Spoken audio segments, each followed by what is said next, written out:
So, hi guys! Good morning and happy Monday sa inyong lahat! Kumusta naman? So, alam ko naman, lalo na sa mga EDSI fans, nako, nai-excite na talaga tayo kung anong mga mangyayari sa mga susunod na araw dahil malapit na ang birthday ni Beyonce. Today, September 1, 11 days to go! Yes na yes!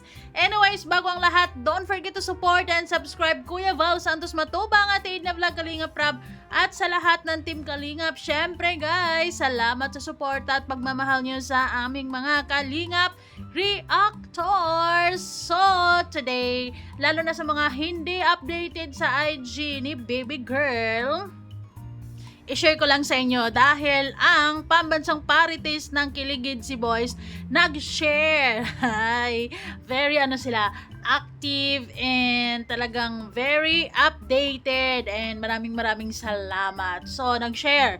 Sabi ni The Gym Rat, si Bian sa camping latest sa IG upload, mainit-init pa. So, nagtanong ako, what is this for? Ito ba ay ito ba ay for school thing or adventure lang, 'di ba? Kasi may mga pasyala na may mga ganyan, 'di ba? Anyways, sabi school requirements. Oh, 'di ba? Matapang na person ito. Look at this. Ito Ayan. So, di ko alam sa mga estudyante na katulad ng course ni Viancy if mga ganitong bagay ay kailangan talaga, 'di ba? So, ano ba 'yan? Rope climbing? Anong tawag niyan? So, kailangan ng balancing 'yan para makatawid ka doon sa kabila. Pero actually, meron naman siyang for safety purposes yung anong tawag niyan? Horn. Ayun. So, sa nakikita nyo, okay naman. Sigurado naman na nagawa ni Viancy yan. Yes. Opa, kita nyo naman yan. Yes, meron naman siyang of course, hindi naman yan basta-basta gagawin na walang kasama, 'di ba? Ayan. Look at her. Siguro itong kasunod nga ay kaklase niya dyan dahil baka sinabi kasi school requirements. So of course, lahat sila ay kailangan nilang gumawa ng ganyan. So, di ko sure kung anong araw talaga to nangyari. Kahapon lang ba? Sunday kahapon or nung Saturday or Friday, 'di ba? Pero kahapon or kagabi pa 'yan, in-upload ni Beyonce sa kanyang IG, guys. So yon, today is Monday and balibalita ko ngayong araw ang kanlang photoshoot, pre-debut shoot. So, excited tayo. Lalo na ako dahil wala din akong clue kung anong mga pasabog, kung anong theme sa kanilang pre-debut shoot. 'Di ba? Abangers, mas maganda naman yung sabay-sabay tayong masorpresa kung anong mga kaganapan ngayong araw. Sana magandang panahon lalo na doon sa daet. Dahil dito sa amin medyo makulimlim. Hindi siya mainit, makulimlim lang. Mas maganda kasi pag matirik yung araw or yung mainit, 'di ba? Mas maganda yung lighting if needed. Pero kapag mga photoshoot naman, since mga professionals naman nagagawa diyan, meron naman yan silang mga lightings na piniprepare, 'di ba? So everything is okay yan for sure. So yun guys, yan ang mga ilang pictures na na-share ni Beyonce sa kanyang IG. Ayun. Ayun, si Kalinga Pido. Walang pagbabago. Pogi pa din. Ay, syempre naman. Yun yung importante, di ba? Always pogi. Naiisip ko lang kung anong nararamdaman ni Kalinga Pido ngayon. Sigurado andun yung excitement, kaba. Ay, nakakaloka. Pero parang, malapit na. Konting kimbot na lang guys, matapos tong week na to, wala nang ibang week na aantayin tayo. Uy, the long wait is over. Nako, part 85 is waving. For sure, this week na yan, 'di ba? Ayun, sigurado ngayong araw, very busy ang mga person. Kagabi nga, meron silang practice ng sayaw.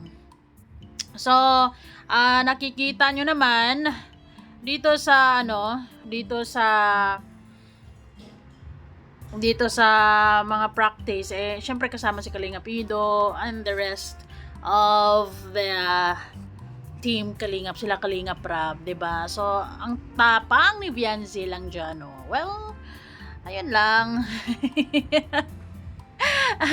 Update lang para sa mga nakakamiss kay Viancy, kung ano na or kumusta na, 'di ba? So, ayun guys, grabe naman. Well, sigurado naman na very productive and active si Viancy sa araw-araw dahil syempre bilang estudyante and lalo na marami pa siyang mga marami cotillion dance practice, lalo na sa photoshoot, ayun, may mga ganyan pang mga activities, 'di ba? So busy talaga siya, pero kere lang na-miss lang natin syempre, 'di ba? Ayun lang.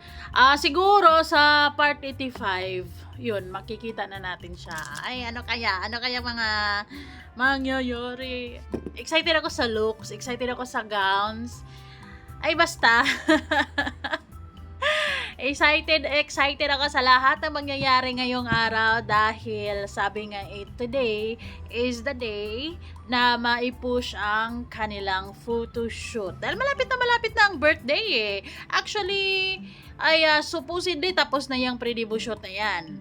Gawa ng sunod-sunod din kasi ang commitment ni Kalinga Prab, 'di ba? And syempre si Viancy dahil estudyante, lalo na kapag nataon na may exam, so exam muna. So talagang ito, ngayong araw talaga mai-push na to guys, wala nang makakapigil pa. Good thing kasi walang pasok din si Viancy today kasi Monday. So pag natapos ngayong araw ang shoot, wala na kasi bukas may pasok na, 'di ba?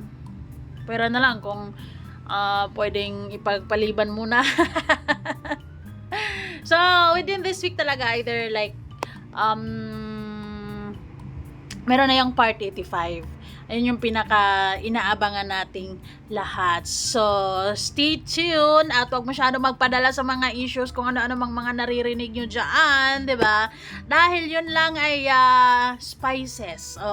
Kumbaga, isipin nyo na lang na bulaklak lang sila, mga part of decorations. Dahil papalapit na ang birthday ni Viancy, sigurado na hindi na rin matahimik ang mga bashers, 'di ba? Yung mga taong ayaw nilang maging masaya ang EDSI or gusto nila talaga ng gulo, sigurado gagawa sila ng istorya. Pero hindi naman na yan kung solid EDSI ka, dapat strong ka at dapat hindi ka paniwalain, 'di ba? Dapat diyan sa puso mo mismo solid yung pagsuporta at pagmamahal mo, walang duda. So guys, yon lang. Salamat po.